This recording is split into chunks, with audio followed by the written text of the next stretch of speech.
బులెటిన్లో breaking news చూస్తున్నాం. పోలవరంలో రికార్డు వేగంతో పనులు జరుగుతున్నాయి. నిన్న ఉదయం 8 గంటలకు ప్రారంభమైన ప్రాజెక్ట్ స్పిల్వే కాంక్రీట్ పనుల్లో దాదాపు 25,000 మీటర్ల పని పూర్తయింది.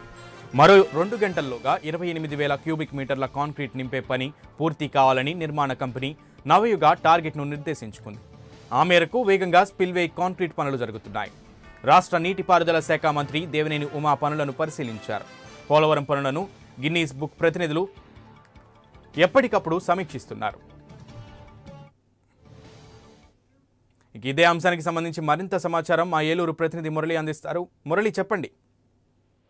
Sunil, Guinness book of world రికార్డుని పోలవరం ప్రాజెక్టు నిర్మాణం పనులు సాధించాయి. ఇప్పుడే ముఖ్యమంత్రి చంద్రబాబు నాయుడు ఇరిగేషన్ అధికారులను గత ప్రాజెక్టుకు సంబంధించిన శ్రీధర్ చూస్తున్న శ్రీధర్ను కూడా ఫోన్ ద్వారా అభినందించినట్టు సమాచారం. అంటే లక్ష్యాన్ని అంటే 24 గంటల్లో 28,000 క్యూబిక్ మీటర్ల కాంక్రీట్ పనుల లక్ష్యాన్ని ఛేదించి రికార్డు సృష్టించారు పోలవరం ప్రాజెక్టు ఇంజనీర్లు, తర్వాత నవయుగ కాంట్రాక్ట్ సంబంధించిన కాంట్రాక్ట్ వర్కర్స్ వీళ్ళంతాను. ఈ నేపథ్యంలో మొత్తం అక్కడ ఆ ప్రాంతం అంతా సంబరాల్లో ఉంది. ముఖ్యమంత్రి కూడా స్వయంగా ప్రాజెక్టు అధికారులు, తర్వాత నీటిపారుదల శాఖ మంత్రి దేవినేని ఉమామహేశ్వరరావు కూడా ఫోన్ ద్వారా అభినందనలు అందజేశారు.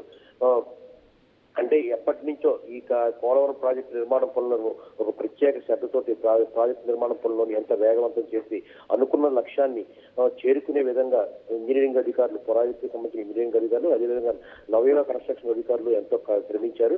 దీనికి ముఖ్యమంత్రి చేస్తున్న కృషికి వాళ్ళు చేదోడు వాదుగోడ ఉండటం వల్లే ఈ రోజు ఈ రికార్డు సాధించినట్లు సమాచారం. అంటే గతంలో చైనాలో ఈ రికార్డు ఉండేది. మొత్తం వాళ్ళు 24,000 క్యూబిక్ మీటర్ల రికార్డుని ఒక టవర్ నిర్మాణంలో ఏర్పాటు చేసిన 24 గంటలు. దాన్ని అధిగమించి ఈ రోజు ఉదయం 5 గంటలకు ఈ 28,363 ఘనపు అడుగుల కాంక్రీట్ పనులను పూర్తి చేశారు. అంటే అది ఇప్పుడు అధికారికంగా ప్రకటించలేదు, కానీ ఇప్పుడు అధికారికంగా ప్రకటిస్తానికి సిద్ధంగా ఉన్నారు. గిన్నీస్ బుక్ ఆఫ్ రికార్డు సంబంధించిన బృందం కూడా అక్కడ ఉంది, ఎప్పటికప్పుడు పర్యవేక్షించారు. నాణ్యత పనులు కూడా పర్యవేక్షిస్తున్నారు. అంటే కాంక్రీట్ పనుల నాణ్యత ఎలా జరుగుతుంది, ఏంటి పూర్తి స్థాయిలో జరుగుతుందా లేదని కూడా వాళ్ళు పర్యవేక్షిస్తారు. డ్రోన్ కెమెరాలతో కూడా ప్రత్యేకంగా దీన్ని రికార్డ్ చేశారు. డ్రోన్ కెమెరాలు ఉపయోగించి జరుగుతున్న పనులు రాత్రి కూడా ఫ్లడ్ లైట్ వెలుతురులో డ్రోన్ కెమెరాలు ఉపయోగించి ఎప్పటికప్పుడు రికార్డ్ చేశారు. ఈ రికార్డు అంతా వాళ్ళు పరిశీలించుకొని ఈ ప్రకారం మరికొద్ది గంటల్లో దీని రికార్డు సృష్టించినట్టు ప్రకటిస్తున్నారు. ఈ కార్యక్రమానికి ముఖ్యమంత్రి చంద్రబాబు నాయుడు కూడా మధ్యాహ్నం హాజరు కానున్నారు. అంటే ఉదయం పోలవరం ఉదయం పశ్చిమ గోదావరి జిల్లా పర్యటన నెడదవోలులోను జన్మభూమి కార్యక్రమంలో హాజరు కానున్నారు. అక్కడ పరిసర ప్రాంతాల్లో జన్మభూమి కార్యక్రమంలో హాజరయ్యి కొన్ని అభివృద్ధి పనులకు శంకుస్థాపన చేసి అనంతరం మధ్యాహ్నం ఈ ప్రాంతానికి చేరుకుంటారు. ప్రాజెక్టు చేరుకొని గిన్నీస్ బుక్ రికార్డును ఆయన చేతుల ద్వారా అందుకోనున్నారు ముఖ్యమంత్రి చంద్రబాబు నాయుడు. ఈ వేడుకలు అత్యంత ఘనంగా నిర్వహించేందుకు కూడా అక్కడ ప్రాజెక్టు అధికారులు ఏర్పాటు చేశారు.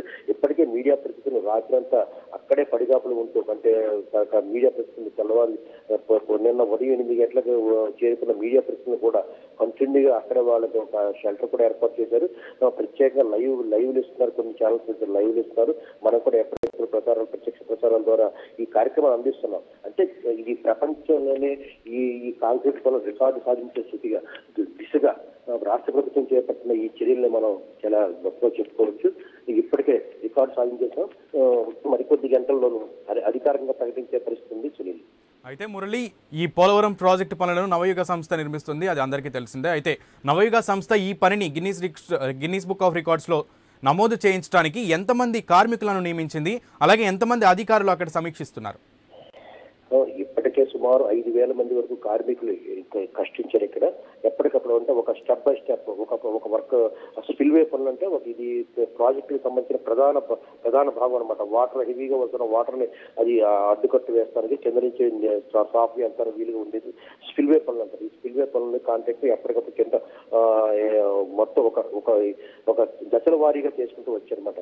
సుమారు 4,000 నుంచి 5,000 మంది వరకు కాంట్రాక్ట్ కార్మికులు పనిచేస్తున్నారు. నిన్న ఉదయం 8 గంటలకు ప్రారంభమైన ఈ పనులు శరవేగంగా జరుగుతున్న ఎక్కడ బ్రేక్ లేకుండా ఎక్కడ అంటే కొంతమంది కార్మికులు రెస్ట్ తీసుకుని తర్వాత వాళ్ళు మళ్ళీ విధులు ఆదరవే విధంగా తర్వాత ఇంజనీరింగ్ అధికారులు కూడా దీన్ని ఒక పర్యవేక్షించారన్నమాట. ఈ రికార్డు సాధించే దిశగా ఎటువంటి అవాంతరాలు జరగకూడదు, ఎటువంటి ఇబ్బంది కలగకుండా ఉండే విధంగా అన్ని కూడా చర్యలు తీసుకున్నారు. నవోదయ ఇంజనీరింగ్ కన్స్ట్రక్షన్ సిబ్బంది తర్వాత కాంట్రాక్టర్స్ చాలా వాళ్ళ కృషిని మనం చాలా గొప్పగా చెప్పుకోవచ్చు. వాళ్ళు ముఖ్యమంత్రి చంద్రబాబు నాయుడు ఏ నమ్మకంతో అయితే కాంట్రాక్ట్ పనులకు అప్పగించారో అప్పటి నుంచి పోలవరం ప్రాజెక్టు పనులు వేగవంతంగా జరుగుతున్నాయి. ఆయన అనుకున్న దిశగా వాళ్ళ కాంట్రాక్టర్స్ కూడా ఎప్పటికప్పుడు పని వాటికి కావాల్సిన మెటీరియల్ కానీ లేకపోతే అధునాతన యంత్ర పరికరాలు అన్నమాట. ఈ పోలవరం ఈ కాంక్రీట్ ఫిల్లింగ్ పనులకు అధునాతనమైన యంత్ర పరికరాలు తీసుకొచ్చారు. అంటే ఎప్పటికప్పుడు మిక్చర్ గ్రైండింగ్ ద్వారా చేసి ఆ సిమెంట్ ని కలిపి ఎప్పటికప్పుడు లోడింగ్ చేయడం తర్వాత పని చేయడం ఈ పనులు కూడా చాలా అధునాతన యంత్రాలతో చేశారు.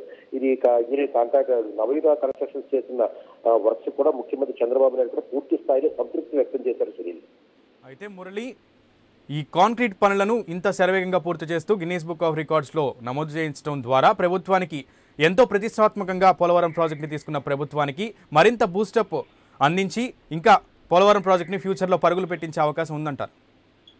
సునీల్, నిజంగాను ముఖ్యమంత్రి ఈ రికార్డు సాధించినట్టుగా ఎంతో సంతోషపడుతూ ఉంటారు.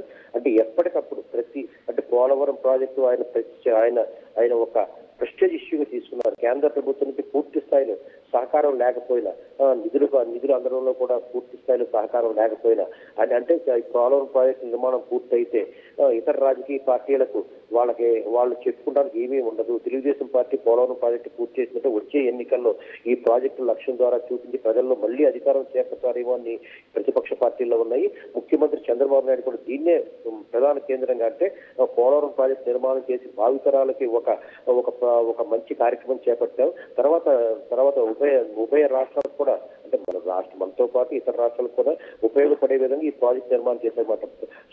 తాగునీరు అందించడంలోనూ మనకు ఈస్ట్ వెస్ట్ కృష్ణా వైజాగ్ జిల్లాలకు కూడా నీటి ఎద్దడి లేకుండా దీన్ని అనుసంధానం చేసే కృష్ణా జిల్లా పరివాహక ప్రాంతానికి కూడా నీటిని అనుసంధానం చేసే విధంగా ఈ ప్రాజెక్టు ఉంది.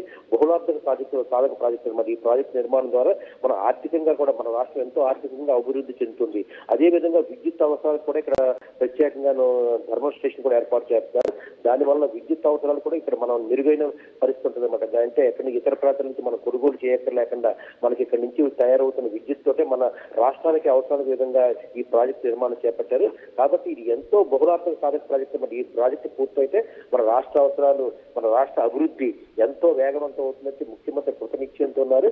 ఆయన రేయింబగలు కష్టించి ఈ ప్రాజెక్టు నిర్మాణం కోసం ఎంతో శ్రమించారు. ఆయన కష్టానికి ఇరిగేషన్ అధికారులు తర్వాత ఇక్కడ సంబంధించిన కాంట్రాక్టర్స్ కూడా సహకరించడం వల్ల ఈ రికార్డు సాధించామని చెప్పుకోవచ్చు. Sunil, right Murali, thank you.